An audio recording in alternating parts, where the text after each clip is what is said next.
Welcome back to Lori Stories. I'm your host, Lori Pinson. Today, we are talking about real estate. We just finished speaking with Donna Busson, who's Century 21. And what we wanted to know is, can you afford to buy a house right now? Can you afford to sell your house? How much goes into doing something like that? Are you looking for a traditional house, a ranch, a two-story? What is it that you want to bring to the table? What are you thinking about? So now I have switched out people, and I actually have someone else here to speak directly to me. Joining me live right now is Jessica Tremonti. Did I say your name right? Did. Absolutely. And she's also with Century 21.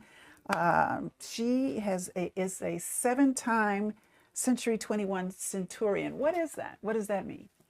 It's just a certain sales level that you reach, and it's a good honor. It's a nice honor. Well, we're happy that you're here to join us. We were talking about properties that folks either are tearing down and building up on, folks that are coming into the market, and perhaps they have a specific idea in mind, but you have something different. You're saying people might be overlooking a specific type of housing. Tell me about that.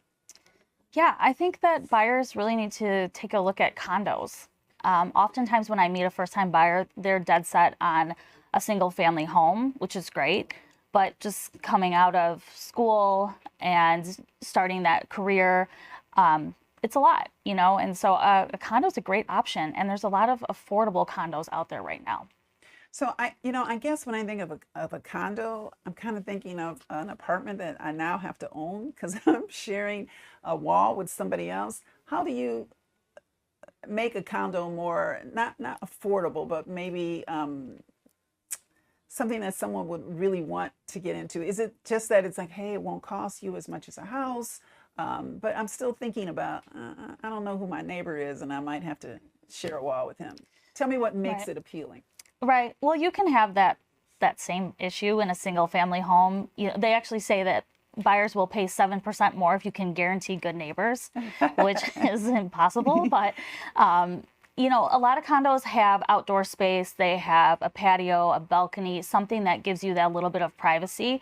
And most of the time they are constructed in a way to where you don't hear your neighbor. You really don't even see your neighbor. And so you can create that privacy and make it a home, not feel like a rental. So when you have people that maybe come into the city, they're coming from out of state, and they're looking for something specific, do you say to them, hey, don't overlook this, that this is something that you should, and when I think of a condo, is a condo and a duplex the same thing? Can you tell me what the difference is, or if there is a difference? A duplex would be more of a style of a property. So a duplex might be a side-by-side or an upper-lower, and most of the time those would be rental properties. But a condo is where you actually own the unit. You are the owner of that property. Usually from the drywall in, you have the responsibility and the freedom to do what you'd like, but you have ownership in that. So there's all different styles of condos. There are some that feel more apartment, where you maybe are on an upper level or have a common entrance, and then you enter into your space.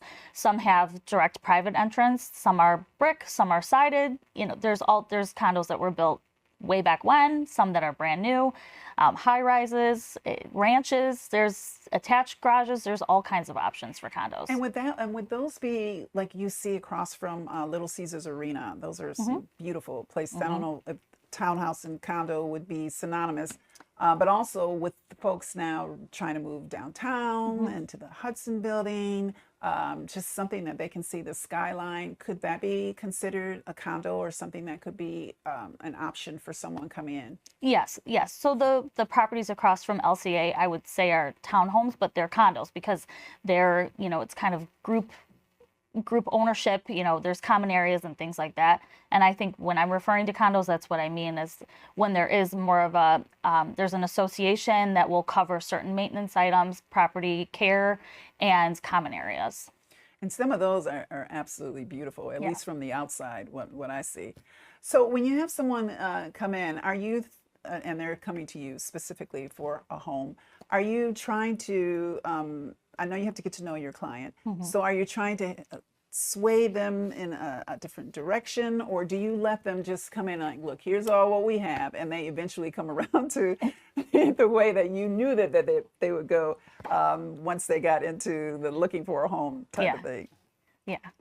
Well, I'm an advisor, a real estate advisor. So, sometimes I feel like I know what's best for them, but it's their decision. But I do want them to keep an open mind and look at all different types of properties. So when I first meet a new buyer, we have a consultation where we do a lot of question and answers. And then from there, I will help build a database of properties for them to see, and I'll slip in some that I think that might be worth it. and a lot of times those are the ones that they end up choosing. There you go. What's the most difficult thing about selling someone on a condo? Since we've already talked about the 2-story and maybe a mature couple coming on in, selling them on a condo or a townhouse, what makes that difficult? Well, a lot of times people say, well, I want a dog or they want a pet. See. And a lot of times you can, a lot of the complexes, the associations do have, they allow pets. Maybe there might be a restriction, but sometimes they even have dog parks and then someone else is taking care of it.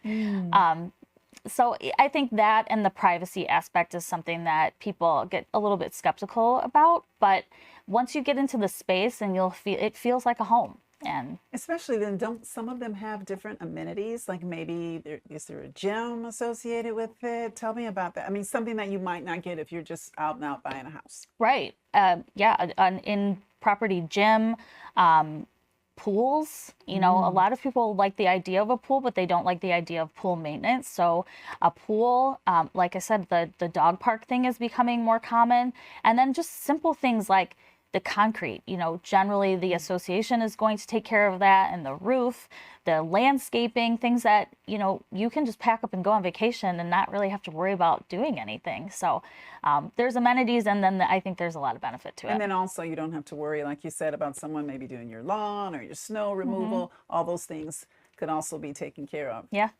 Right. Yeah. So if someone wanted to find you as well, would it be the same mechanism that we find Donna? Go through Century 21 or? Yes, you can find me on all socials too. If you look for Jessica Chanti, you'll find me there. Well, thank you so much for coming in today. I appreciate it. You gave us a lot more insight on condos and townhomes, what the difference is between a duplex. Because when I think of buying a home, and a lot of folks do, they're thinking, I want that 2-story, I want that ranch home. So I really appreciate your perspective on giving us an idea of, hey, there's something else out here that might be even a little bit more affordable. Donna and I can find you whatever you're looking for. I know you can. Absolutely. Thank you so much for coming in. Listen, I appreciate you guys joining me for Lori Stories. And as I always tell you, have a positive day.